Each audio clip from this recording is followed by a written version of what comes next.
Il a des airs de Tour Eiffel, avec ses 180 mètres de longueur, au-dessus de la rivière Espérance, la majestueuse Dordogne.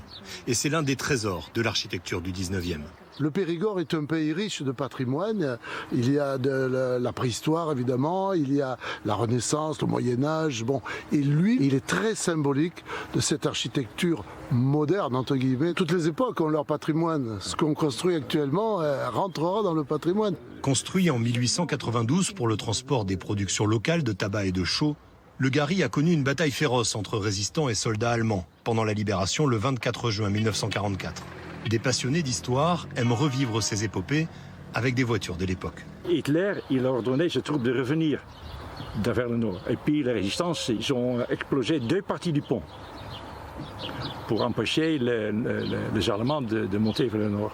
Le pont du Gary reste routier jusqu'à 1991. Peu à peu abandonné, il est finalement interdit aux randonneurs l'an dernier. Mais des travaux de consolidation vont lui donner une nouvelle vie dès cet été. L'association se bat pour sauver le soldat Gary. On va le sauver pour le rendre à la circulation piétonnière et cycliste.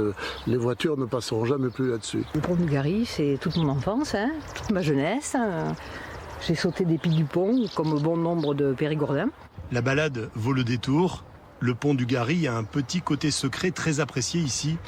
Il embrasse les eaux calmes de la Dordogne et flirte doucement avec les canoës et les baigneurs.